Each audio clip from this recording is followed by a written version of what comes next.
இந்த யாக்கோபு என்ற பெயருக்கும் இஸ்ரவேல் என்ற பெயருக்கும் 1000 அர்த்தங்கள் நாம் கொடுத்தாலும் அதற்கு சரியான அர்த்தம் என்பது அங்கே யாக்கோபு என்பது கூடாரம், இஸ்ரவேல் என்பது வாசஸ்தலம். இஸ்ராயேல் என்றால் அவன் தேவனுடைய prince of God, prince of God. அவன் தேவனுடைய இளவரசன் என்று சொல்லலாம், அல்லது தேவனுடைய தளபதி என்று சொல்லலாம் ஒரு பக்கம்.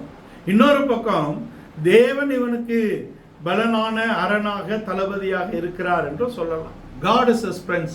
தேவன் அவனுடைய இளவரசன் என்று சொல்லலாம், இவன் தேவனுடைய இளவரசன் என்று சொல்லலாம். ரெண்டு பக்கம் எழுத்தின்படி இருக்கிறது. ஆனால் ஆவிக்குரிய ரீதியிலே யாக்கோபு என்பது கூடாரம், இஸ்ரவேல் என்பது வாசஸ்தலம். இந்த கூடாரத்திலே பாரம் சுமந்து தவிக்கிறோம், பரம வாசஸ்தலத்தை அடைந்து கொள்ள வாஞ்சையுள்ளவர்களாக இருக்கிறோம் என்று 2 கொரிந்தியர் அங்கே 5ஆம் அதிகாரத்தில் சொல்லுகிறார். பூமிக்குரிய கூடாரமாக இது அழிந்து போனாலும் தேவனால் கட்டப்பட்ட கைவேலை அல்லாத நித்திய வீடு நமக்காக ஆயத்தமாக்கப்பட்டிருக்கிறது என்று 2 கொரிந்தியர்ல சொல்றார். ஆனால் ரோமர் 8ல இந்த கூடாரத்திலே பாரம் சுமந்து தவிக்கிறோம். 8:23 இல்லையா? சகல சிருஷ்டியும் நாம் தேவபுத்தராக வெளிப்பட வேண்டும் என்று அது வாஞ்சையாக இருக்கிறது என்று கொண்டு வருகிறார். இன்னொரு பக்கத்தில் இந்த கூடாரத்திலே பாரம் சுமந்து தவிக்கிறோம், பரமவாசஸ்தலத்தை தரித்துக் கொள்ள வாஞ்சையுள்ளவர்களாக இருக்கிறோம். தரித்து கொண்டவர்களானால் நிர்வாணிகளாய் காணப்பட மாட்டோம் என்பது 2 கொரிந்தியர் 5. 8:23 நாம் தேவபுத்தராக வெளிப்பட வேண்டும் என்று சொல்லப்பட்டிருக்கிறோம். இந்த யாக்கோபு, இந்த இஸ்ரவேல் என்ற இடத்துல யாக்கோபு என்பது கூடாரம். இந்த கூடாரத்திலே நாம் பாரம் சுமந்து தவித்தால்தான் இது பரம வாசஸ்தலம் என்ற இடத்துக்கு வர வேண்டும். இந்த கூடாரத்திலே நாம் பாரம் சுமந்து தவிக்க வேண்டும் என்றால் அவர் முந்தின மனிதனுக்குள்ளே அந்த அனுபவத்தை அவர் வைத்திருந்தார். அந்த முந்தின மனிதன் அந்த அனுபவத்தை அவர் இழந்து விட்டார். அவர் ஒருவனை அல்லவா சிருஷ்டித்தார், ஆவி அவனுக்குள் பரிபூர்ணமாக இருந்தது, பின்ன ஏன் ஒருவனை சிருஷ்டித்தார், ஆவிக்குரிய சந்ததியை பெற்றெடுக்கும்படியாக தானே என்று அவர் கொண்டு வருகிறார். முந்தின மனிதன் என்பவன் இழந்து போனதை பிந்தின மனிதன் என்ற இடத்துல இயேசு மீட்டுக் கொடுக்கும்படியாக வந்திருக்கிறார். முந்தின ஆதாமுக்குள் ஆவி பரிபூர்ணமாக இருந்தது, பிந்தின ஆதாம் என்பது உயிர்ப்பிக்கிற ஆவி என்று சொல்லப்பட்டிருக்கிறது.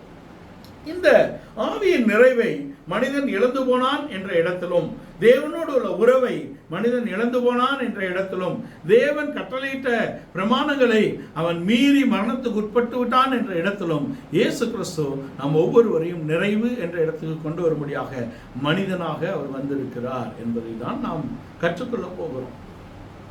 இங்கே ஒரு பச்சை மரம் என்ற இடத்திலிருந்து ஆதாம், பட்டமரம் என்ற இடத்திலே நோவாவை கொண்டு ஒரு ரட்சிப்பை கொண்டு வந்திருந்தாலும் இவைகள் எல்லாம் நிரந்தரம் என்ற இடத்தில் இல்லை என்பதை நாம் தெரிந்து கொள்ள வேண்டும். 4000 வருடங்கள் அங்கே மனசாட்சியின் காலம், நியாயப்பிரமாண காலம் என்ற இடத்திலே இயங்கினாலும் கூட ஒரு பலியும் மனிதனை பரிபூர்ணப்படுத்தக்கூடிய இடத்திலே இல்லை என்பதை நாம் தெரிந்து கொள்ள வேண்டும். இங்கே யாக்கோபுடைய வாழ்க்கை இஸ்ரவேல் என்று மாற்றப்படுகிறது. அவனுடைய கூடாரம் என்ற எழுத்துக்குரிய அனுபவங்கள் ஆவிக்குரிய அனுபவங்களாக மாற்றப்படுகிறது. அவனுடைய சுயபலன் முற்றிலுமாக அழிக்கப்பட்டு தேவ பலத்தினால் அவன் ஜீவிக்கக்கூடிய இடத்துக்கு கொண்டு வரப்படுகிறான். இதுதான் யாக்கோபு. இந்த நம்பிக்கை வந்த பின்புதான் யாக்கோபு அவன் ஜீவித்து போனான் என்ற வார்த்தை உபயோகிக்கப்படுகிறது.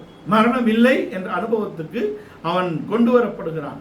ஆபிரகாம் ஈசாக்குடைய வாழ்க்கையை காட்டிலும் யாக்கோபின் வாழ்க்கையில் இருந்த மேன்மை என்பது அவன் பரிசுத்த ஆவியின் நிறைவுக்கு ஒப்பனையாக காட்டப்படுகிறார். அதனாலதான் தாவீது வரும்போது 2 சாமுவேல்ல தன்னுடைய கடைசி வார்த்தைகளை சொல்லும் பொழுது யாக்கோபின் தேவனால் அபிஷேகம் பண்ணப்பட்டு என்று கொண்டு வருகிறார். யாக்கோபின் தேவனுடைய அபிஷேகம் அவனை இஸ்ரவேல் என்ற ஆவிக்குரிய நிறைவிலே கொண்டு வந்தது. நம்முடைய கூடாரமாகிய இந்த வீட்டிலே நாம் பாரம் சுமந்து தவித்து பரம வாசஸ்தலத்தை நாம் தரித்துக் கொள்வதற்கு என்ன தடையாக இருக்கிறது என்றால் நம்முடைய பாவங்கள், நம்முடைய அக்கிரமங்கள் நமக்கு தடையாக இருக்கிறது. பரிசுத்த ஆவியின் நிறைவை நாம் பெறாதிருப்பது தடையாக இருக்கிறது. இதை நிவர்த்தி செய்யும்படியான எந்த விதமான பலியும் 4000 வருடங்கள் செலுத்தப்படவில்லை. 4000 வருடங்கள் செலுத்தப்பட்ட பலிகளுக்கு அது எதற்காக பலியிடப்படுகிறது என்பதே தெரியாது அந்த மிருகங்களுக்கு. அவைகள் வலுக்கட்டாயமாக கொண்டு வந்து அங்கே பலியிடப்பட்டன. அவைகளின் ரத்தம் ஒரு மனிதனுடைய பாவத்தையும் நிவர்த்தி செய்யவில்லை என்பதை நாம் தெரிந்து கொள்ள வேண்டும். ஆனால் இயேசு கிறிஸ்து தம்மை பலியாக தம்மை தாமே ஒப்பு கொடுத்தார். அவருக்கு தெரியும் தான் ஏன் வந்திருக்கிறேன் என்று. அவருக்கு தெரியும் அவர் என்ன செய்ய வேண்டும் என்று. நான் ஒன்றையும் சுயமாக செய்கிறதில்லை, என் பிதா எவைகளை செய்ய சித்தமாக இருக்கிறாரோ அவைகளையே செய்கிறேன். நான் ஒன்றையும் சுயமாக பேசவில்லை, என் பிதா எவைகளை உங்களிடத்தில் பேச சித்தமாக இருக்கிறாரோ அவைகளையே நான் பேசுகிறேன். என்னுடைய உபதேசம் சுயமானது அல்ல, என் பிதாவின் உபதேசமாக இருக்கிறது என்று அவர் சொல்லுகிறார். இந்த வேலையை குறித்து நான் அஞ்சுவேன் என்று நினைக்கிறீர்களோ, இந்த வேலைக்காகவே நான் வந்திருக்கிறேன் என்று தம்மை பலியாக ஒப்பு கொடுக்கிறார். அதுதான் இயேசு கிறிஸ்து மனப்பூர்வமான பரிபூரணமான பலியாக தம்மை தாமே ஒப்பு கொடுத்தார். அவருடைய இரத்தத்தினால் தான் ஒரு பரிபூர்ணமான ரட்சிப்பு மனித குலத்துக்கு வர வேண்டும் என்பதுதான் அவருடைய நோக்கம், திட்டம் என்பதை நாம் தெரிந்து கொள்ள வேண்டும். அவரை பலமுறை பலவிதத்திலே அவர்கள் கொல்லும்படியாக எத்தனித்தார்கள். ஒரு இடத்திலே, ஒரு சந்தர்ப்பத்திலே அவரை மலையிலிருந்து தள்ளிவிடும்படியாக அங்கே இஸ்ரவேலர்கள் அவரை நெருக்கினார்கள். அவர் அங்கே மறைந்து விட்டார் என்று எழுதியிருக்கோம். ஏன்னா மலையிலிருந்து தள்ளுவதோ அவரை அடித்து கொன்று விடுவதோ தேவ சித்தம் அல்ல. மனித குலத்துக்காக தம்முடைய ரத்தத்தை பரிபூர்ணமாக சிந்த வேண்டும், அதுதான் தேவனுடைய திட்டம். அவர் தம்மை பலியாக ஒப்பு கொடுக்க வேண்டும், அதுதான் தேவனுடைய திட்டம். அவர் ஒரு மனிதனும் விரும்பக்கூடாத ஒரு ரூபத்துக்கு தன்னை ஒப்பு கொடுத்தார். சகல அழகுள்ளவர், பரிபூர்ண அழகுள்ளவர், 10,000ங்களில் சிறந்தவரின் நேசர். அவருடைய அழகுக்கு ஒருவரும் ஒப்பிடத்தக்கவர்கள் அல்ல. அப்படிப்பட்டவர் எப்படி தன்னை ஒப்பு கொடுத்திருக்கிறார்? தன்னுடைய சகலத்தையும் துறந்து அவர் ஒப்பு கொடுத்திருக்கிறார். மனிதர் ஒருவரும் விரும்பக்கூடிய தன்மை அவருக்கு அன்றைக்கு இல்லை என்பது ஒரு அகோரமான மரணத்துக்கு பலிக்கு தன்னை அவர் ஒப்பு கொடுத்தார் என்பதை நாம் அறிந்து கொள்ள வேண்டும். மனித குலத்தின் கீழ்ப்படியாமை, மனித குலத்தின் இயலாமை தேவனே தம்மை பலியாக கொடுக்கும்படியாக தம்மை தாமே ஒப்பு கொடுத்திருக்கிறார். இப்படி அவர் நம்மில் அன்பு கூர்ந்ததினாலே நாம் அன்பு என்னதென்று அறிந்து கொள்ளுகிறோம். முந்தி அவர் நம்மிடத்தில் அன்பு கூர்ந்திருக்கிறார். தேவன் நம்மிடத்தில் அன்பு கூர்ந்ததினாலே அன்பு என்னதென்று அறிந்திருக்கிறோம். நாமும் சகோதரருக்காக ஜீவனை கொடுக்க கடனாளிகளாய் இருக்கிறோம் என்று சொல்லப்பட்டிருக்கிறோம். 1 யோவான் 3:16, யோவான் 3:16 இது ரெண்டிலும் தேவன் சித்தத்தின்படி அவரை ஒப்பு கொடுத்திருக்கிறார் என்பதை நாம் தெரிந்து கொள்ள வேண்டும். ஆனால் அங்கே ஏசாயா 53ஆம் அதிகாரம் 2ஆம் வசனத்தில் அவர் எப்படி இருக்கிறார் என்பதை நாம் தெரிந்து கொள்வோம். அப்பூரண அழகுள்ளவர், 10,000ங்களில் சிறந்தவர், மனித குலத்தின் மேல் வைத்த அன்பினாலே அவர் தம்மை ஒப்பு கொடுத்தது எப்படிப்பட்ட ஒப்பு கொடுத்தல் என்று அங்கே ஏசாயா தீர்க்கன் 53ஆம் அதிகாரத்தின் 2ஆம் வசனத்திலே எழுதியிருக்கிறதை நாம் வாசிக்க கேட்போம். இளங்கிளையை போலவும் வறண்ட நிலத்தில் இருந்த துளிர்க்கிற வேரை போலவும் அவனுக்கு முன்பாக எழும்புகிறார். அவருக்கு அழகும் இல்லை, சௌந்தரியமும் இல்லை. அவருக்கு அழகும் இல்லை, அவருக்கு சௌந்தரியமும் இல்லை. அவரை பார்க்கும் பொழுது நாம் அவரை விரும்பத்தக்க ரூபம் அவருக்கு இல்லாதிருந்தது. அவரை பார்க்கும் பொழுது நாம் விரும்பத்தக்க ரூபம் அவருக்கு இல்லாதிருந்தது. இப்படிதான் பூரண அழகுள்ள தேவன், 10,000ங்களில் சிறந்த நேசர் தன்னை மனிதனுக்காக ஒப்பு கொடுத்தார் என்பதை ஏசாயாத்திற்கு நிறுத்துகிறார். இளங்கலை போலவும் வறண்ட நிலத்திலே பாய்கிற வேரை போலவும் அவனுக்கு முன்பாக வெளிப்பட்டார். ஒருவரும் விரும்பத்தக்கதான ரூபம் அவருக்கு இல்லை, அவருக்கு அழகும் இல்லை, சௌந்தரியமும் இல்லை, நான் விரும்பத்தக்க ரூபம் அவருக்கு இல்லை என்ற இடத்திலே அப்படி ஒரு கோர மரணத்துக்கு அவர் மனிதனுக்காக ஒப்பு கொடுத்தார் என்பதை நாம் தெரிந்து கொள்ள வேண்டும். இதிலேயே நாம் நின்றலாமா? எல்லா குட் ஃப்ரைடேயும் அவர் நமக்காக மரித்தார், அவர் நம்முடைய பாவங்களுக்காக மரித்தார், அவர் நம்முடைய அக்கிரமங்களை சுமந்தார், நமக்கு சமாதானத்தை உண்டு பண்ணும் ஆக்கினை அவர் மேல் வைக்கப்பட்டது. அதோ பாருங்கள், இயேசு நமக்காக மரித்திருக்கிறார். அன்னைக்கு மாத்திரம் நம்ம கண்ணீரெல்லாம் விட்டுட்டு அப்படியே அழுது வீட்டுக்கு போயிடுறோமா? இப்படிப்பட்ட கிறிஸ்தவம் நம்மை கிறிஸ்துவனிடத்தில் ஒருபோதும் சேர்க்காது என்பதை நாம் தெரிந்து கொள்ள வேண்டும். அவர் அழகும் இல்லை, சௌந்தரியமும் இல்லை, அவர் நமக்காக ஒப்பு கொடுத்திருக்கிறார், நாம் விரும்பத்தக்க ரூபம் இல்லை என்பதெல்லாம் உண்மைதான். அவர் வாய் பேசவில்லை. பின்ன நீங்க வாசிங்கன்னா 7ல இருந்து அவர் வாய் பேசவில்லை. அடிக்கப்படும் ஆடு கொண்டு போகப்படுகிறது போலவும், மயிர் கத்தரிக்க ஆடு சத்தமிடாது இருக்கிறது போலவும் அவர் தன் வாயை திறவாது இருந்தார், பேசல.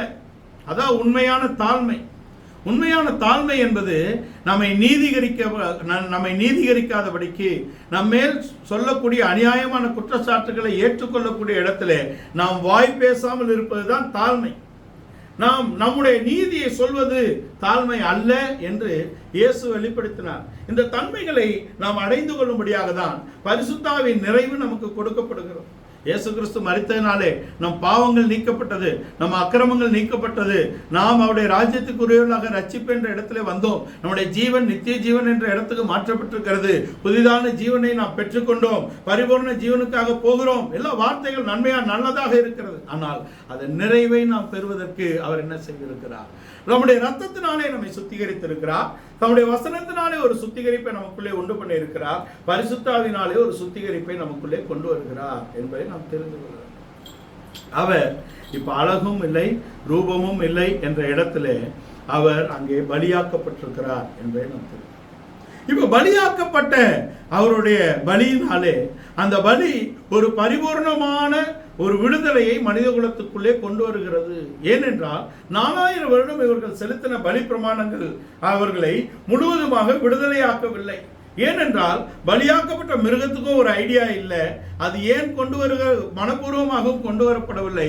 அதற்கு அதை குறித்த எந்த விதமான அறிவும் இல்லை என்ற இடத்தில் தான் அந்த பலி இருக்கிறது. ஆனால் இவர் எதற்காக வந்திருக்கிறேன் என்று அறிந்திருக்கிறார்.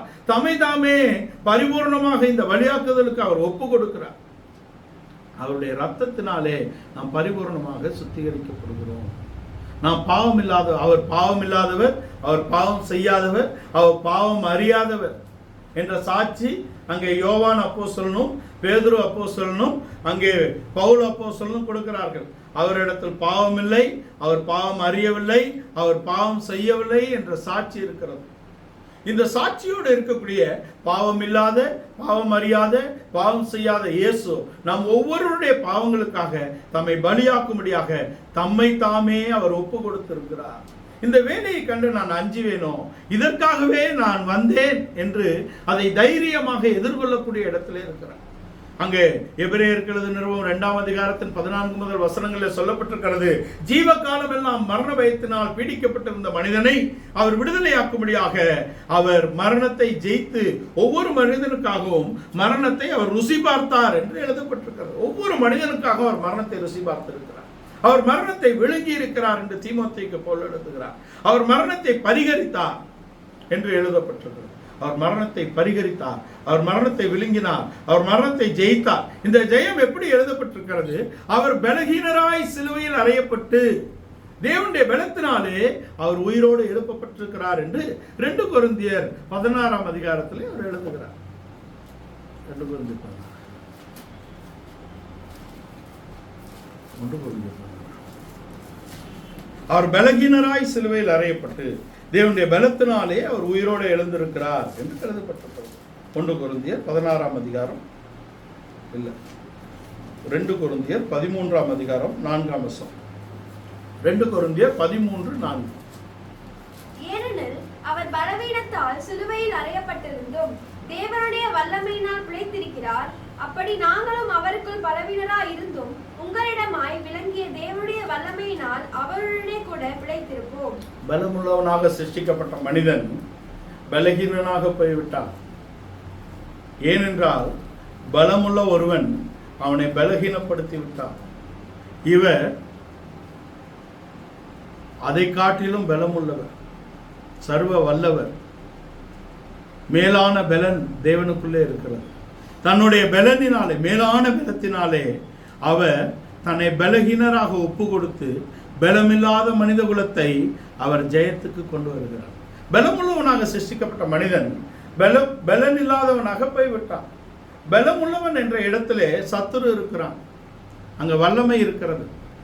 அவனுக்கு பாவத்தின் வல்லமை, இருளின் வல்லமை, உலகத்தின் வல்லமை பலனில்லாத இந்த மனிதனை மேற்கொண்டு கொண்டு இருக்கிறது. இவனை பூரண பலத்தினாலே ரட்சிக்கும்படியாக அவர் வந்திருக்கிறார். வந்த இடத்துல தன்னை எப்படி ஒப்பு கொடுக்கிறார்? பலகீனராக சிலுவையில் ஒப்பு கொடுத்து தேவனுடைய பலத்தினாலே அவர் உயிர்ப்பிக்கப்படுகிறார். 4000 வருடம் மனிதன் எல்லாவற்றையும் செய்தாலும் அவன் தன்னுடைய ஜீவனை இழக்கக்கூடிய இடத்திலே அன்பு அவனுக்குள் பரிபூர்ணமாக இல்லை.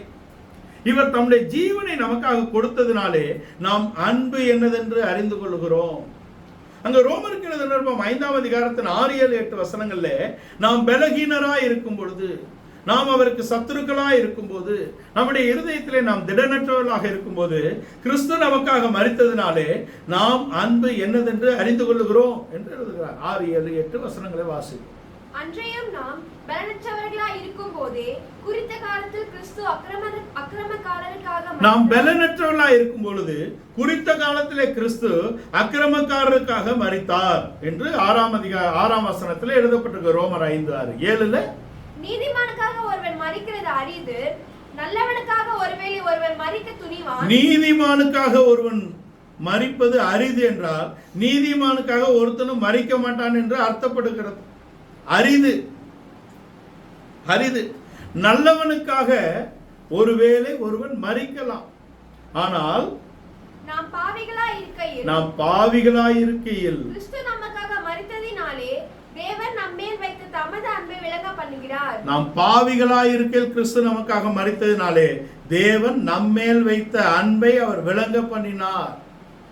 அங்க 8 9 வாசி. இப்படி நாம் அவருடைய இரத்தத்தினாலே நீதிமான்களாக்கப்பட்டிருக்க கோபாக்கினைக்கு நீங்களாக அவராலே நாம் ரட்சிக்கப்படுவது அதிக நிச்சயமாமே. 10 வாசி.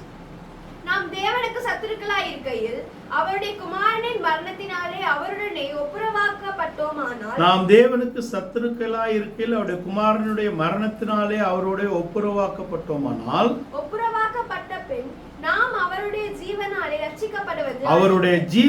ரட்சிக்கப்படுவது அதிக நிச்சயமாமே. 6, 8, 10 வசனங்கள். ரோமருக்கு எழுதின நிருபம் 5ஆம் அதிகாரம் 6, 8, 10 வசனங்களிலே நாம் பாவிகளாய் இருக்கையில், நாம் சத்துருக்களாய் இருக்கையில், நாம் திடனற்றவர்களாய் இருக்கையில் என்று கொண்டு வருகிறார். இருக்கும் பொழுது தேவன் தம்முடைய குமாரனை நமக்கு கொடுத்ததினாலே, குமாரன் ஏற்ற சமயத்தில் தன் ஜீவனை கொடுத்ததினாலே அன்பு என்னதென்று அறிந்திருக்கிறோம் என்று கொண்டு வருகிறார். தேவகுமாரன் நமக்காக கொடுக்கப்பட்டார் என்ற இடத்திலே நமக்கு ஒரு பாலகன் பிறந்தார். குமாரன் கொடுக்கப்பட்டிருக்கிறார். கொடுக்கப்பட்ட குமாரன் தேவ சித்தத்தின்படி தன்னை மரணத்துக்கு ஒப்புவித்ததினாலே நாம் மரண சாயலிலிருந்து, மரண சரீரத்திலிருந்து நாம் ரட்சிக்கப்படுவோம். மரணத்தினின்று நாம் ரட்சிக்கப்படுகிறோம். அதை தான் அவர் 6:6 எழுதுறாரு. அங்கே நாம் பாவம் பழைய மனிதனை சிலுவையில், இந்த பழைய மனிதனுடைய காரியங்கள் தொடர்ச்சியாக 4000 வருஷம் இருக்குது. ஆனால் இயேசு கிறிஸ்துவை பெற்ற விசுவாசத்தினாலே நாம் இந்த பழைய மனிதனையும் அவனுடைய சாயலையும் அவனுடைய அங்க பலகீனங்களையும் நாம் ஜெயிக்கக்கூடிய இடத்துல இயேசு நம்மை கொண்டு வந்திருக்கிறார். ஏனென்றால் அவர் ஒரு பச்சை மரம். அந்த பச்சை மரம் நாம் பட்ட மரத்துடைய சகல பாடுகளை ஏற்றுக்கொண்டது. அவர் பச்சை மரமாக இருக்கிறார். பச்சை மரத்துக்கே இப்படி செய்கிறார்களே என்ற வார்த்தை அவர் உச்சரித்தார். இந்த பச்சை மரம் என்ற இடத்துல அவர் இருந்தாலும் கூட நம்முடைய எல்லா அக்கிரமங்களையும் பாவங்களையும் அவர் சுமந்து தீர்த்ததினாலே அவருடைய இரத்தத்தினாலேயே நாம் பரிசுத்தமாக முடியும். இதோட நாம் நின்று விடலாமா என்ற இடத்தில் தான் இதை நாம் திரும்ப கொண்டு வந்தோம். அவருடைய இரத்தத்தினாலே ஒரு சுத்திகரிப்பு இருக்கிறது. அவருடைய வசனத்தினாலே நம்மை சுத்திகரிக்கிறார். அவருடைய ஆவினாலே நம்மை சுத்திகரித்து அங்க சுத்திகரிக்கிறார். ஆனால் பரிசுத்தமாகுதல் என்ற இடத்துக்கு நாம் வர வேண்டும். சுத்திகரித்தல் என்பது எப்பொழுதும் நடக்கக்கூடிய ஒரு காரியமாக இருக்கிறது. அது ஒரு குறைவான அனுபவமே. நாம் சுத்திகரித்துக் கொள்வது என்பது ஒரு லகுவான ஒரு முறையாக இருக்கிறது. கிறிஸ்தவத்திலே அங்கங்க நமக்கு சுத்திகரிப்பு நடக்கிறது. நாம் கம்யூனியனுக்கு முன்னாடி சுத்திகரித்துக் கொள்ளுகிறோம், வருட கடைசியிலே சுத்திகரித்துக் கொள்ளுகிறோம். இதெல்லாம் சுத்திகரிப்பு தொடர்ச்சியாக நடக்கிறது. இது ஒரு குறைவான அனுபவமாகவே இருக்கிறது. நாம் அதை காட்டிலும் ஒரு மேன்மையான அனுபவத்துக்கு வர வேண்டும் என்பது தேவனுடைய விருப்பமாகவும் அப்போஸ்தலருடைய வாஞ்சையாகவும் உபதேசத்தின் மேன்மையான பக்கமாகவும் இருக்கிறது என்பதை நாம் தெரிந்து கொள்கிறோம். சுத்திகரித்துக் கொள்ளுகிறது அல்ல. எபிரேயர் 10ஆம் அதிகாரத்தின் 10ஆம் வசனத்திலே பரிசுத்தமாக்கப்பட்டவர்களை ஒரே பலியினாலே அவர் பூரணப்படுத்துகிறவராக இருக்கிறார் என்று இயேசு கிறிஸ்துவின் பலியை குறித்து சொல்லப்பட்டிருக்கிறது. 4000 வருடம் இவர்கள் செலுத்தின பலியினாலே ஒரு பரிசுத்தமாகுதல் உண்டாகவில்லை, ஒரு சுத்திகரிப்பு உண்டானது. ஆனால் மீண்டும் அவர்களுடைய மனசாட்சியை வாதித்ததினாலே மீண்டும் மீண்டும் அந்த பலிகளை செலுத்தக்கூடிய இடத்திலும் ஆரோனின் முறைமையின் ஆசாரியர்கள் அதை செலுத்தி நிற்கக்கூடிய இடத்திலும் இருக்கிறார்கள். ஆனால் நம்முடைய ஆசாரியன் மெல்கிசதேக்கின் முறைமையின் ஆசாரியன் அந்த பலியை சரியாக செய்து முடித்து அவர் வலது பாரசத்திலே உட்கார்ந்து இருக்கிறார் என்பதை நாம் தெரிந்து கொள்கிறோம். அதற்கு நாம் சுத்திகரித்தல் என்ற இடத்திலே நின்று விடாதபடிக்கு நாம் பரிசுத்தமாகுதல் என்ற இடத்துக்கு நாம் வர வேண்டும். அவர் பரிசுத்தமாக்கப்பட்டவர்களை ஒரே பலியினாலே பூரணப்படுத்தக்கூடியவராக இருக்கிறார். ஒரு பரிபூரணத்தை நாம் அடைய வேண்டும் என்றால் தேவனுடைய ரூபம், தேவனுடைய சாயல் என்ற இடத்துக்கும் ஆளுகை என்ற இடத்துக்கும் நாம் வர வேண்டும் என்றால் ஆதாம் எப்படி பரிபூர்ணம் உள்ளவனாக சிருஷ்டிக்கப்பட்டானோ அந்த பரிபூரணத்தை மனிதன் அடைய வேண்டும். ஆதாமின் பாவத்தினால் மாத்திரம் இயேசு பலியானாரா? அல்ல. மனித குலத்தை ஒரு பரிபூரணத்துக்கு கொண்டு வரும்படியாக அவர் தம்முடைய சித்தத்தை நித்தியத்திலேயே முந்தின நித்தியத்திலேயே அவர் பலியாக்கி விட்டார் என்பதை நாம் தெரிந்து கொள்ள வேண்டும். இந்த பரிசுத்தமாகுதல் என்பது நாம் கிரியை செய்யக்கூடிய பக்கமாக இருக்கிறது. 2 கொரிந்தியர் 7ஆம் அதிகாரத்தின் 1 வசனத்திலே இப்படிப்பட்ட வாக்குத்தத்தங்கள் நமக்கு உண்டாயிருக்கிறபடினாலே அங்கே மாம்சத்திலும் ஆவியிலும் உண்டான சகல அசுசியை நீங்க நம்மை சுத்திகரித்து கொண்டு பரிசுத்தமாகுதலை தேவ பயத்தோடே பூரணப்படுத்த கடவோம் என்று சொல்லுகிறார். வாசிங்க. இப்படிப்பட்ட வாக்குத்தத்தங்கள் நமக்கு உண்டாயிருக்கபடினால் பிரியமானவர்களே, மாம்சத்திலும் ஆவியிலும் உண்டான எல்லா அசுசியும் நீங்க நம்மை சுத்திகரித்துக் கொண்டு பரிசுத்தமாகுதலை தேவ பயத்தோட பூர்ணப்படுத்த கடவோம் என்றால் நம்முடைய பக்கத்திலே நாம் செய்யக்கூடிய கிரியைகளாக இருக்கிறது.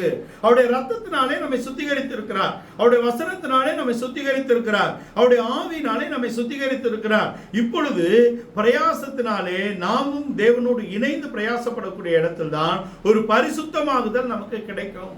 அவருடைய ரத்தத்தினாலே நாம் பரிசுத்தமாக்கப்பட வேண்டும். அவருடைய வசனத்தினாலே நாம் பரிசுத்தத்துக்கு கொண்டு வரப்பட வேண்டும். அவருடைய ஆவியினாலே நாம் பரிசுத்தமாகுதலுக்கு கொண்டு வரப்பட வேண்டும் என்பதாக இருக்கிறது. இந்த சுத்திகரிப்பு என்பது இயேசு நமக்காக மரித்தார், இயேசு நமக்காக பலியானார், அவருடைய ரத்தத்தினாலே நாம் சுத்திகரிக்கப்பட்டோம், அவரை விசுவாசிக்கும் விசுவாசத்தினாலே நாம் நித்திய ஜீவனை அடைந்து கொள்கிறோம் என்பதோடு நின்று விடுகிறது. ஆனால் பரிசுத்தமாகுதல் என்பது நாம் கிறிஸ்துவோடே சிலுவையில் அறையப்பட வேண்டும், நாம் கிறிஸ்துவோடே அடக்கம் பண்ணப்பட வேண்டும், நாம் கிறிஸ்துவோடு உயிர்த்தெழ வேண்டும் என்பதாக இருக்கிறது. வேத வாக்கியங்களின்படி அவர் மரித்திருக்கிறார், வேத வாக்கியத்தின்படி அவர் அடக்கம் பண்ணப்பட்டிருக்கிறார், வேத வாக்கியத்தின்படி அவர் உயிரோடு எழுந்திருக்கிறார் என்ற இடத்துக்கு நாம் வர வேண்டும். அவருடைய ரத்தத்தினாலே சுத்திகரிக்கப்பட்ட நாம் அவருடைய ரத்தத்தினாலே பரிசுத்தமாகுதல் என்ற இடத்துக்கு வர வேண்டும். அவருடைய வசனத்தினாலே சுத்திகரிக்கப்பட்ட நாம் அவருடைய வசனத்தினாலே நாம் பரிசுத்தமாகுதல் என்ற இடத்துக்கு வர வேண்டும். அவருடைய ஆவியினாலே நாம் ஒரு புதிய மனிதனை பெற்றுக்கொண்ட நாம் அவருடைய ஆவியினாலே நாம் கிரியைகளை கொண்டு வர வேண்டும். அதான் சொல்றாரு, பழைய மனுஷனையும் அவனுடைய செய்கைகளையும் நாம் களைந்து போட வேண்டும். கொலோசியர்ல இங்க ரோமர் 6:6 பழைய மனிதனையும் அவனுடைய பாவ சரீரத்தையும் நாம் சிலுவையில் அறைய வேண்டும். பழைய மனிதன் என்ற இடத்திலே ஆதாமின் மீறுதலை நாம் களைந்து போட வேண்டும், நாம் களைய வேண்டும். அவர் நம்மை சுத்திகரித்து கொண்டு வந்திருக்கிறார். ஆனால் நாம் அதிலிருந்து ஒரு பரிசுத்தமாகுதலுக்கு நம்முடைய பிரயாசத்தை போட வேண்டும். அது என்ன? அவருடைய ஆவியினாலே நாம் நடத்தப்படக்கூடியதாக இருக்கிறது. பரிசுத்த ஆவி நமக்குள்ளே கொடுக்கப்பட்டிருக்கிறது. இந்த பரிசுத்த ஆவி நமக்குள்ளே ஒரு பரிபூர்ணத்தை கொண்டு வரும்படியாக தேவனுடைய நடத்திப்புக்கு நாம் ஒப்புக் கொடுக்க வேண்டும். பழைய மனிதனை நாம் சிலுவையில் அறைவது என்பது நம்முடைய ஜென்ம சுபாவம். நம்முடைய அங்கே பாவ மனிதன், பழைய மனிதன், புறம்பான மனிதன் என்ற இடத்துல 3 பேரை களைந்து உள்ளான மனிதனிலே நாம் நாளுக்கு நாள் பலப்படும்படியாக புதிய மனிதனை நாம் தரித்துக் கொள்கிறோம் என்ற இடத்துல இருக்கிறது. உள்ளான மனிதனிலே நாம் பலப்பட வேண்டும் என்றால் புறம்பான மனிதன் அங்கே அழிக்கப்பட வேண்டும். புதிய மனிதனை நாம் தரித்துக் கொள்ள வேண்டும் என்றால் பழைய மனிதன் சிலுவையிலே அறையப்பட வேண்டும். பாவத்துக்கு அவயவங்கள் இருக்கிறது, பாவ அவயவங்களை நாம் சிலுவையிலே அறையப்பட வேண்டும். அங்க கொலோசியர் கலாத்தியர் 2:20 என்ன சொல்றாரு? நான் கிறிஸ்துவுடனே சிலுவையில் அறையப்பட்டேன், இப்பொழுது நான் அல்ல, அவரே பிழைத்திருக்கிறார். நான் இப்பொழுது பிழைத்திருப்பதோ என்னில் அன்பு கூர்ந்து தம்மை தாமே ஒப்பு கொடுத்த இயேசு கிறிஸ்துவை பற்ற விசுவாசத்தினாலே நான் பிழைத்திருக்கிறேன் என்று சொல்லுகிறார். ரோமர் 6:6 நாம் பழைய மனிதனை நாம் சிலுவையில் அறைய வேண்டும்.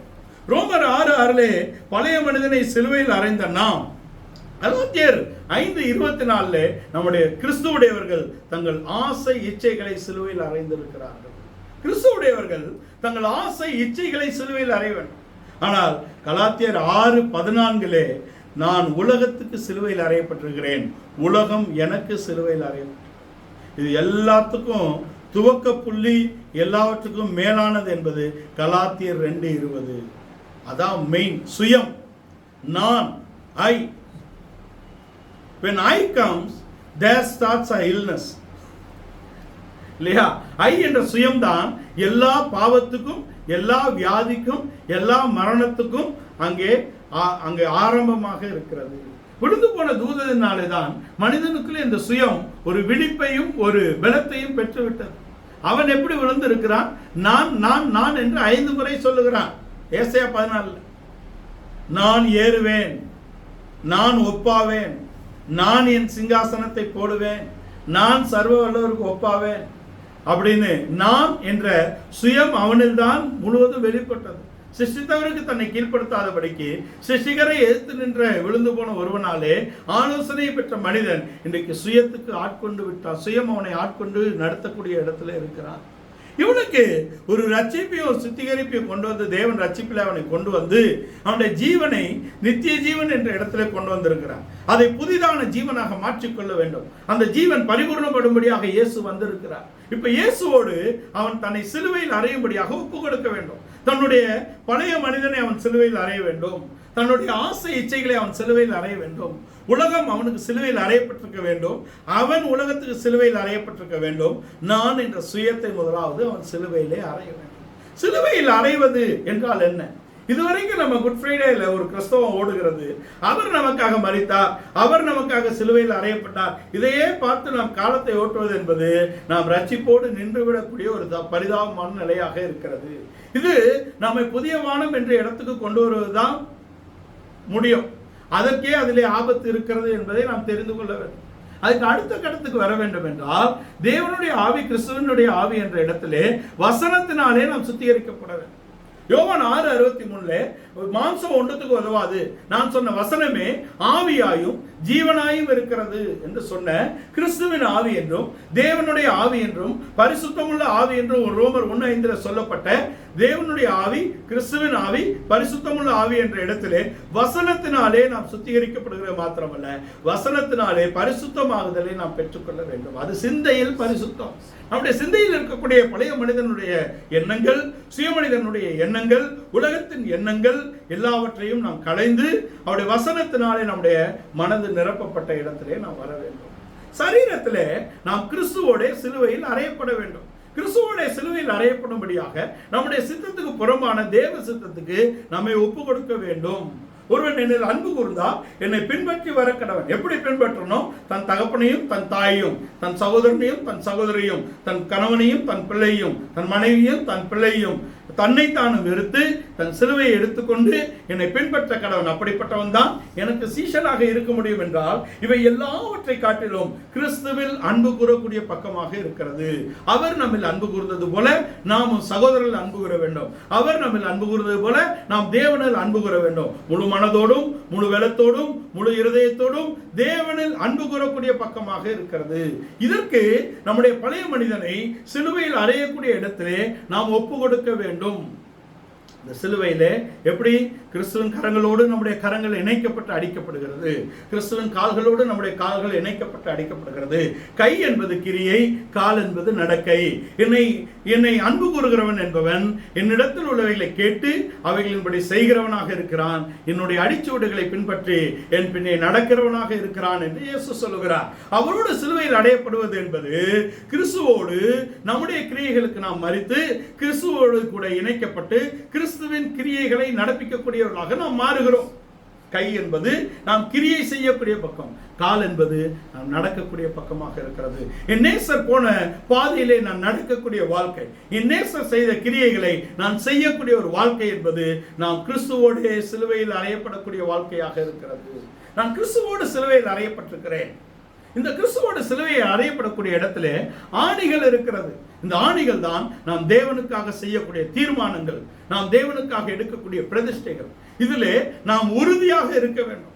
நாம் தேவனுக்காக ஒரு பிரதிஷ்டை செய்கிறோம், தேவனுக்காக நாம் ஒரு பொருத்தனைகளை செய்கிறோம், அவைகளிலே நாம் உறுதியாக நடக்கும்படியாக தேவன் நமக்கு கிருபை தருகிறார். விரும்புகிறனாலும் அல்ல, ஓடுகிறவனாலும் அல்ல, இறங்குகிற தேவனாலேயா. நாம் எடுத்த முடிவுகளிலே, தீர்மானங்களிலே நாம் நிலைக்கும்படியாக, நாம் உறுதியுள்ளவர்களாக, அன்பிலே நிலைத்திருக்கும்படியாக, வைராக்கியம் உள்ளவர்களாக இருக்க வேண்டும். அதோடு தேவன் கிரியை நடப்பிப்பார். பாபிலோனுக்கு கொண்டு செல்லப்பட்ட யூதா சகோதரர்கள் தங்களுடைய ஒழுங்குமுறைகளிலே ஒழுங்காக, வைராக்கியமாக தேவனுக்கு கிரியை செய்தார்கள். தேவன் எல்லாவற்றுக்கும் மேலாக அவர்களை உயர்த்தினார். ராஜாக்களும் அவர்களை கண்டு பயந்தார்கள். ராஜாக்கள் மாற்றப்பட்டார்கள், இவர்கள் மாற்றப்படவில்லை. இவர்கள் சோதனைகளை சகித்து ஜெயித்தார்கள்.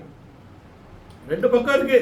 சோதனை வரதுக்கு முன்னாடியே வேண்டி அதை தள்ளி விடுறது ஒரு பக்கம், சோதனைகளின் மத்தியிலே தேவன் நம்மை தூக்கி எடுப்பது ஒரு பக்கம். நாம் சோதனையின் மத்தியிலே தூக்கி எடுக்கப்பட வேண்டும் என்பது நாம் தேவன் மேல் வைத்திருக்கக்கூடிய அன்பின் வைராக்கியம், விசுவாசத்தின் கிரியையாக இருக்கிறது. அக்கினிக்கு முன்னையே தானியேல் அங்கே சகோதரர்களை அவர் காப்பாத்தல. அங்க சிங்க கபிக்கு முன்னாடியே தானியேல் அவர் காப்பாத்தல.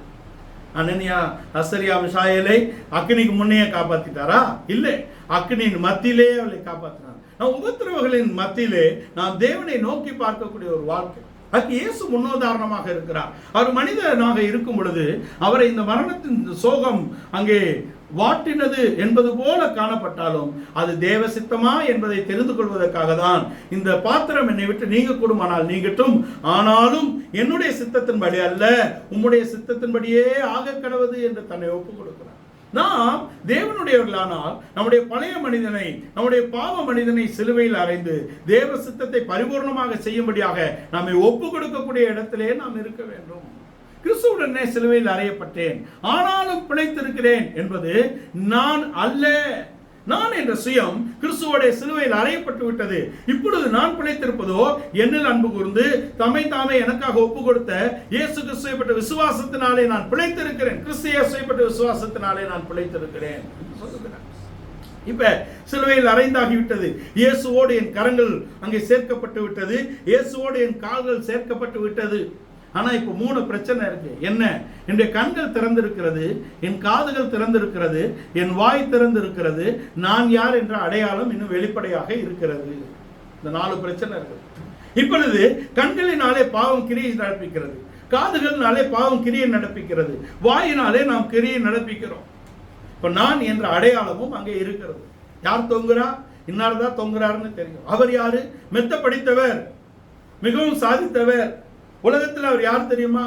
அவருக்கு கிட்ட போக முடியாது. நானா யார் தெரியுமா? நாங்களாம் எப்பத்திலிருந்து இதுல இருக்கோம் தெரியுமா? எங்க பிதாக்களே இதை நாட்டினாங்க தெரியுமா? நாங்களாம் கொடி நட்டோம் தெரியுமா? நாங்களாம் கம்பம் எடுத்தோம் தெரியுமா? இந்த சுயம் எல்லாம் அங்கே அழிக்கப்பட வேண்டும் என்றால் நாம் கிறிஸ்துவோடு அடக்கம் பண்ணப்பட வேண்டும். நம்முடைய கண்கள் திறந்திருக்கிறது, நம் காதுகள் திறந்திருக்கிறது, நம் வாய் திறந்திருக்கிறது. இது எப்ப சாகும்? இது நம்ம அடக்கம் பண்ண விட வேண்டும்.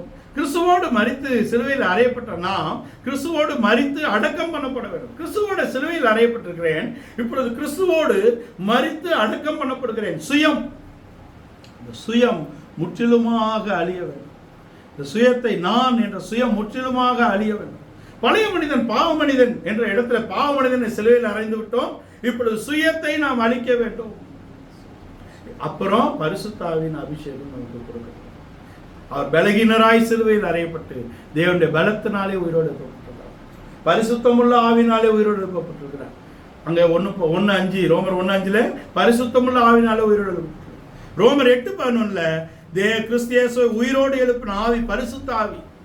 அந்த பரிசுத்த ஆவி நமக்குள்ளே வரும் பொழுது நம்முடைய சொந்த சித்தம் அங்கே பலியாக்கப்படுகிறது. நம்முடைய ஜென்ம சுபாவங்கள் அழிக்கப்பட்டால்தான் நாம் பரிசுத்தாவை பெற்றுக்கொள்ள வேண்டும். பழைய துருத்தியில புதிய ரசத்தை வாங்கக்கூடாது. பழைய சுபாவங்களோடு நாம் பரிசுத்தாவை பெறக்கூடாது. துருத்தியும் கிழிந்து போகும், ரசமும் சிந்தி போகும் என்ற இடத்துல இருக்கு.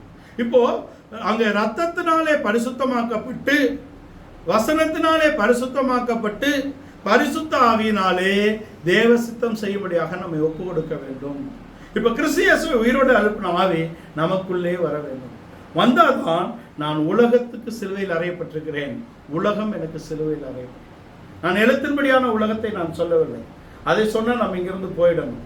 நான் உலக வேஷம் என்று அங்கே ஒரு வார்த்தையை பவுல் அப்போஸ்தலன் போடுறாங்க. உலக வேஷம் கடந்து போகும்.